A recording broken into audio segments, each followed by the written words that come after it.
Hi friends, எல்லோருக்கும் வணக்கம். எல்லோரும் எப்படி இருக்கீங்க? நல்லா இருக்கீங்களா? இன்றைக்கி அந்த கதையோட அடுத்த பகுதி தான் பார்க்க போகிறோம். அதுக்கு முன்னாடி நீங்கள் செய்ய வேண்டிய விஷயம் என்ன அப்படின்னு கேட்டிங்கன்னா, மறக்காமல் நம்ம இந்த சேனலை சப்ஸ்கிரைப் பண்ணிக்கோங்க. கீழே இருக்க பெல் பட்டனையும் கிளிக் பண்ணுங்கள். அப்போ தான் நான் போடுற வீடியோஸ் எல்லாமே உங்களுக்கு உடனுக்குடனே நோட்டிஃபிகேஷன்ஸில் வரும். ஸோ மறக்காமல் சேனலை சப்ஸ்கிரைப் பண்ணிவிட்டு வீடியோ பாருங்கள் ஃப்ரெண்ட்ஸ். வாங்க நம்ம கதைக்குள்ளே போகலாம். அதுக்கப்புறம் அவர் கொஞ்சம் பேசுகிறதெல்லாம் எனக்கு பிடிச்சிருந்துச்சு ரொம்ப. இந்த லைஃப்பில் ஏன்னா நம்மளுக்கு இவ்வளோ நாளாக எந்த ஒரு இதுவுமே இல்லாமல் இருந்துட்டு இப்போ திடீர்னு ஒரு உறவுக்குள்ளே போகிறோம் அப்படிங்கிறது நம்மளுக்கு ஒரு சந்தோஷமான ஒரு இதாக தான் இருக்கும். அதே மாதிரி தான் எனக்கும் இருந்துச்சு.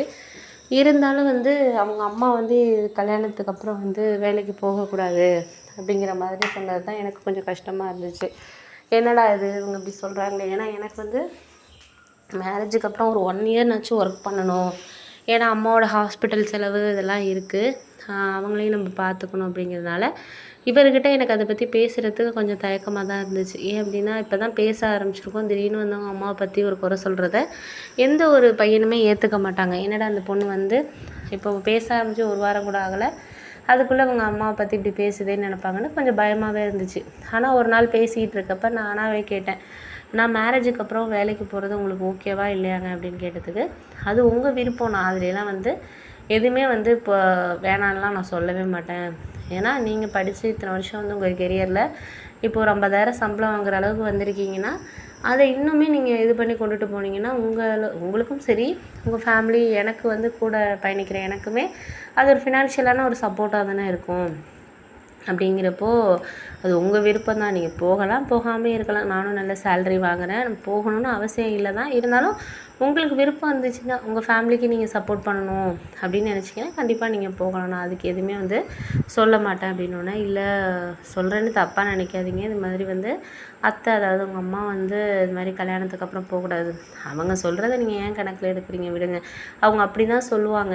நம்ம தான் கல்யாணத்துக்கு அப்புறம் எப்படியும் நான் வாங்குகிற இந்த ஃப்ளாட் ஒன்று பார்த்துருக்கேன். அதில் தான் போயிட்டு நம்ம 2 பேரும் மட்டும்தான் இருக்க போகிறோம். ஏன்னா இங்கேருந்து என் ஆஃபீஸுக்கு வர்றது எப்படியும் 2 ஹவர்ஸ் ஆகுது. மேரேஜ் ஆனதுக்கப்புறம் நம்ம டைம் ஸ்பெண்ட் பண்ணுறதுங்கிறது இருக்கணும். நம்ம ட்ராவலிங்லேயே போயிட்டுருக்க முடியாதுல்ல. உங்கள் ஆஃபீஸ்க்கும் கொஞ்சம் நியர்பை இருக்கிற மாதிரி இருக்கும், எனக்கு கொஞ்சம் கிட்டக்க இருக்கிற மாதிரி ஒரு ஃப்ளாட்டு புக் பண்ணி மாதம் இஎம்ஐ கட்டுற மாதிரி வாங்கிடுவோம். 5 இயர்ஸ் கட்டுற மாதிரி. வீடும் எப்படியும் நம்ம ரெண்ட்டுக்கு கூட இருந்தாலும் அந்த ஏரியாலெல்லாம் ஒரு 10,000க்கு மேலே தான் ஆகும்.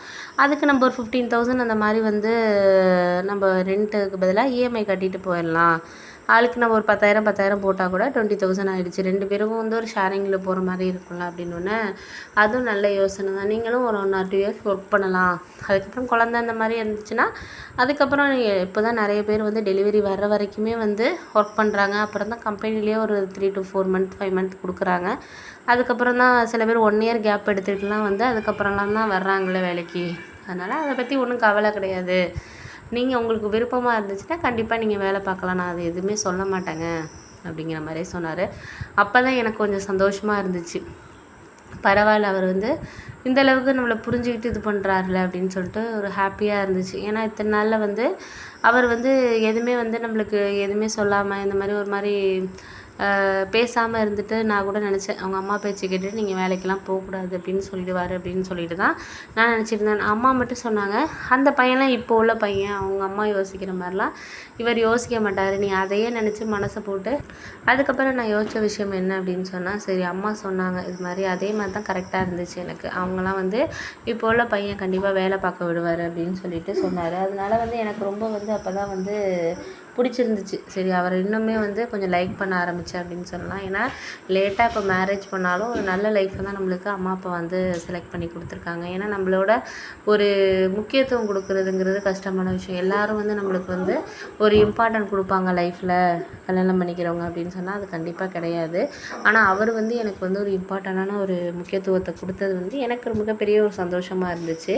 அது எனக்கு ஒரு என் ஃப்ரெண்ட்ஸ் எல்லாம் கூட கிண்டல் பண்ணாங்க. இது மாதிரி பரவாயில்ல, லேட்டாக பண்ணாலும் இப்போ நல்ல லைஃப் பார்ட்னராக கிடச்சிருக்காரு, முகத்தில் ஒரு பொலிவு தெரியுது அப்படி இப்படின்னு சொல்லிட்டு கிண்டல் பண்ணிக்கிட்டு இருந்தாங்க.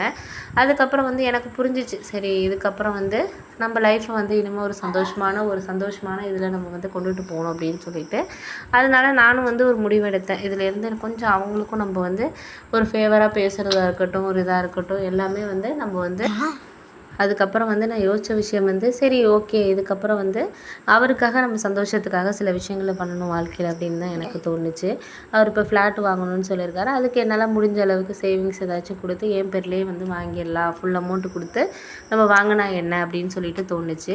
அதுக்கப்புறம் அவர்கிட்ட நான் அந்த ஐடியாவை சொன்னப்போ அவர் சொன்னார், ஃபுல் அமௌண்ட்டெல்லாம் கொடுத்து வாங்கக்கூடாது அப்படிங்கிற மாதிரி அவர் சொல்லிட்டார். ஏன் அப்படின்னா 2 பேரும் ஷேர் பண்ணி வாங்கினா தான் அதோட கஷ்டங்கிறது நமக்கு தெரியும். அதனால் வந்து நம்ம அதெல்லாம் பண்ணக்கூடாது அப்படிங்கிற மாதிரி